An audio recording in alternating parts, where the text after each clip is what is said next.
ജൈനമ്മ തിരോധാന കേസിൽ പ്രതി സെബാസ്റ്റ്യനെ ഏറ്റുമാനൂർ കോടതി 12-ാം തീയതി വരെ കസ്റ്റഡിയിൽ വിട്ടു. ചേർത്തല സ്വദേശിയായ സെബാസ്റ്റ്യനെ ക്രൈംബ്രാഞ്ച് കസ്റ്റഡിയിലാണ് കൈമാറിയിട്ടുള്ളത്. തനിക്ക് നിയമസഹായം വേണമെന്ന് സെബാസ്റ്റ്യൻ കോടതിയിൽ ആവശ്യപ്പെട്ടിട്ടുണ്ട്. കോട്ടയത്ത് നിന്ന് മിഥുൻ അയ്യപ്പൻ ചേരുന്നുണ്ട് കൂടുതൽ വിവരങ്ങളുമായി. മിഥുൻ, ഇപ്പോൾ ജൈനമ്മ തിരോധാന കേസുമായി ബന്ധപ്പെട്ട് പ്രതി സെബാസ്റ്റ്യനെ ഏറ്റുമാനൂർ കോടതി 12-ാം തീയതി വരെ കസ്റ്റഡിയിൽ വിട്ടിരിക്കുകയാണ്. മാത്രമല്ല, തനിക്ക് നിയമസഹായം വേണമെന്ന് കൂടി പ്രതി അറിയിച്ചിരിക്കുകയാണ്, അല്ലേ?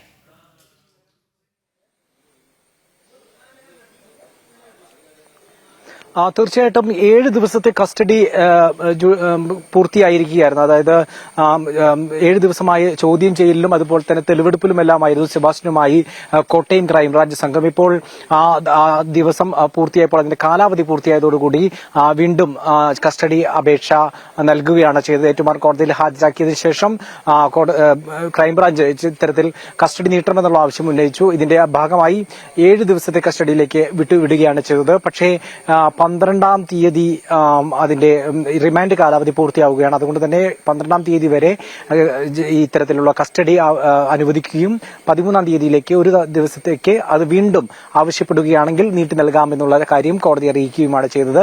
ഈ 7 ദിവസമായി ചോദ്യം ചെയ്യൽ നടത്തുന്നുണ്ടെങ്കിലും കൃത്യമായിട്ടുള്ള യാതൊരു തരത്തിലുള്ള ലീഡും കേസന്വേഷണത്തെ സഹായിക്കുന്ന തരത്തിൽ അല്ലെങ്കിൽ കേസിനെ മുന്നോട്ട് കൊണ്ടുപോകുന്ന തരത്തിലേക്ക് അന്വേഷണ സംഘത്തിന് ഈ സെബാസ്റ്റ്യനിൽ നിന്ന് ലഭിച്ചിട്ടില്ല എന്നുള്ളതാണ് നമുക്ക് ലഭ്യമാകുന്ന വിവരം. ആദ്യത്തെ ഒരു 3 ദിവസം അന്വേഷണത്തോട് പൂർണ്ണമായും സഹകരിക്കാതെ ചോദ്യങ്ങൾക്ക് മറുപടിയില്ലാതെയാണ് സെബാസ്റ്റ്യൻ നിന്നിരുന്നെങ്കിൽ പിന്നീട് പകുതി കാര്യങ്ങൾ മാത്രം വെളിപ്പെടുത്തുന്ന തരത്തിലേക്ക് ചെന്നെത്തിയിരിക്കുന്നു. അതിന്റെ കൂടി ഈ ഊഹാപോഹങ്ങളെയെല്ലാം തന്നെ കൂട്ടിയോജിപ്പിച്ചുകൊണ്ട് ഒരു തെളിവിന്റെ രൂപത്തിലേക്ക് എത്തിക്കുകയാണ് ക്രൈംബ്രാഞ്ച് ഇപ്പോൾ നടത്തുന്ന ശ്രമകരമായിട്ടുള്ള കാര്യം. മറ്റൊന്ന് ഈ DNA റിസൾട്ട് സംബന്ധിച്ചുള്ള കാര്യമാണ്. 2 അസ്ഥി കഷ്ണങ്ങളാണ് ഈ ഇവിടുത്തെ സെബാസ്റ്റ്യന്റെ വീട്ടിൽ നിന്ന് കണ്ടെത്തിയിട്ടുള്ളത്. ഈ രണ്ടും ഒരാളുടേത് തന്നെയാണോ അതോ ഏതെങ്കിലും തരത്തിൽ വ്യത്യസ്തതയുണ്ടോ മറ്റാരുടെയെങ്കിലും ആണോ എന്നതെല്ലാം ഉറപ്പിക്കണമെങ്കിൽ ഈ രണ്ടിന്റെയും ശാസ്ത്രീയ പരിശോധനാ ഫലം DNA റിസൾട്ട് വരണം. ഇതിൽ ആദ്യഘട്ടത്തിൽ അയച്ചതിന്റെയോ രണ്ടാമത് അയച്ചതിന്റെയോ ഫലം ഇതുവരെ ലഭ്യമായിട്ടില്ല. അത് എത്തിയാൽ ഇക്കാര്യത്തിൽ കൂടുതൽ ഒരു മുന്നേറ്റ് പോകാൻ കേസന്വേഷണത്തിന് സാധിക്കുമെന്നാണ് ഇപ്പോൾ ക്രൈംബ്രാഞ്ച് സംഘം വ്യക്തമാക്കിയിരിക്കുന്നത്.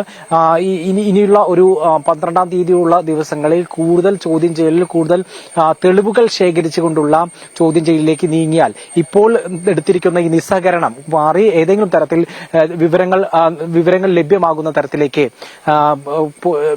സെബാസ്റ്റ്യനെ സഹകരിപ്പിക്കാൻ കഴിയും, ചോദ്യം ചെയ്യലിൽ തെളിവുകൾ ലഭ്യമാക്കാൻ കഴിയുമെന്നുള്ളൊരു പ്രതീക്ഷ തന്നെയാണ് ഇപ്പോൾ വ്യക്തമാക്കിയിട്ടുള്ളത്. ക്രൈംബ്രാഞ്ച് പ്രതീക്ഷിക്കുന്നതും അത് തന്നെയാണ്. അടുത്ത ദിവസങ്ങളിൽ കൂടുതൽ തെളിവുകൾ ഇവരിൽ നിന്ന് ലഭ്യമാകുമെന്ന് തന്നെയാണ് സൂചന.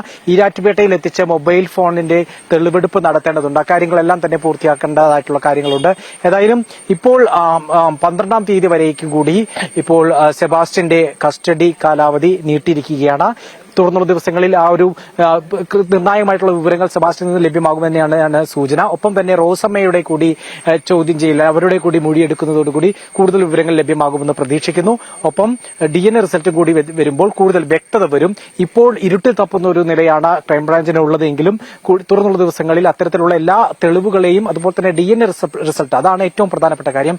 ആ DNA റിസൾട്ട് കൂടി ലഭ്യമാകുന്നതോടെ കൃത്യമായിട്ടുള്ള ഒരു ദിശാബോധം ഈ അന്വേഷണത്തിൽ ലഭിക്കുമെന്ന് തന്നെയാണ് ഇപ്പോൾ ക്രൈംബ്രാഞ്ച് വ്യക്തമാക്കിയിട്ടുള്ളത്.